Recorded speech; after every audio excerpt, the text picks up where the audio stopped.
Okay, we're on Pesachim Perek Hey, Mishnah Gimel, third Mishnah in the fifth chapter of Pesachim. In the last Mishnah, we talked about the idea of shechting a korban shelo lishmo, not for lishmo, not for the sake of the right korban. And we learned immediately that's a psul, that negates the validity of the korban.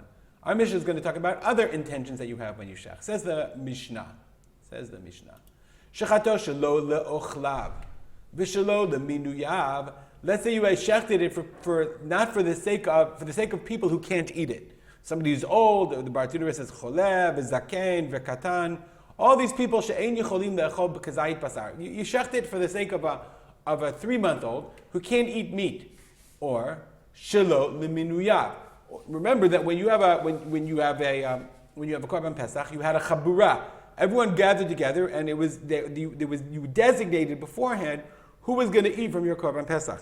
So in this case, you have the group spolters, okay? And then you did shelo le'minuyav. So the person who is responsible for the shechita, who slaughtered the korban Pesach, had in mind for a different group, for somebody who wasn't in the group, for not just, only for people who weren't in the group. Or la'arelim, for people who are not circumcised. Let's say somebody, the Gemara talks about the famous case of a Jew who can't be circumcised because he had 3 older brothers, and every time they circumcise him, the children die. So that's a chazakah that is dangerous. So therefore, they wouldn't circumcise the future brothers. Or v'litmeim, someone who's tamei can't eat a korban. So I slaughtered it for tmeim. Then all these cases pasul.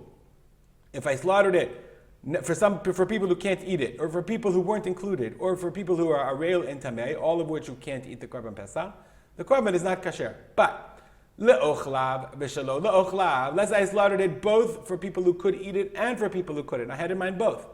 L'minuyav v'shelo l'minuyav. I had in mind people who are in my chabura, in my group, and also people who are not in the group.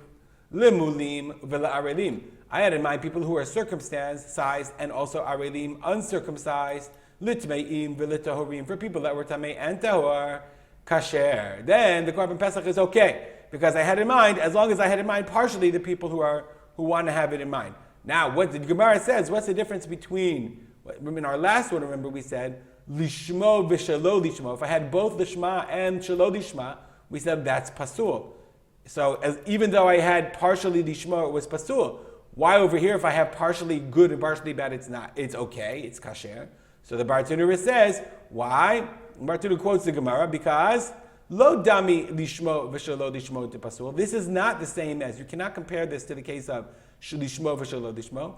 Tehatam psulo begufo, because in the earlier case, in the first Mishnah of lishma and shala lishma, that's the guf, the essence of the korban. When you slaughter it, it has to be lishma totally. She'amachshava sheposalto haita begufo shel korban.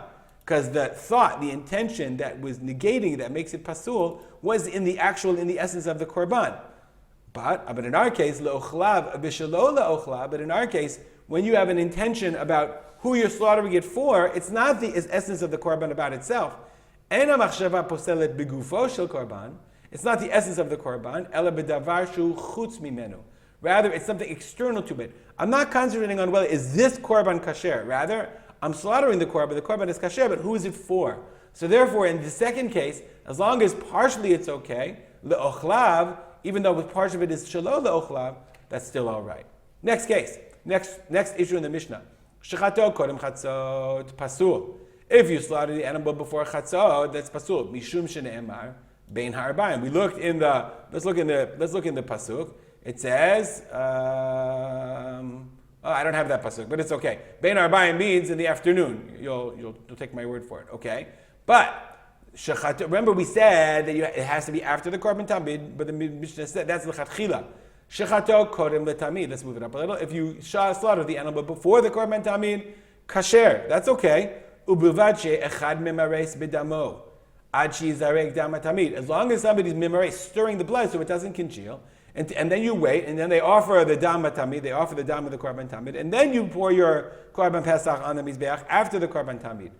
And even so, v'im nizra kasher, and if you do the zrika of the korban pesach before the korban tamid, even though lichatchila you're not supposed to do that, b'di'evet it's kasher. So lichatchila, b'di'evet, if you slaughter it, the animal before chatzot, no good. They never did that. If you slaughter it after chatzot, before the korban tamid, then you should wait. Even if you offer, if they pour the blood of the korban Pesach before the korban tamid, you shouldn't have done that. Nonetheless, if you did it, kasher. We'll stop here. If you have any comments or questions, email me, and we'll dedicate our learning to the memory of my father, Rav Simcha ben Yitzchak Kalman. Have a good day.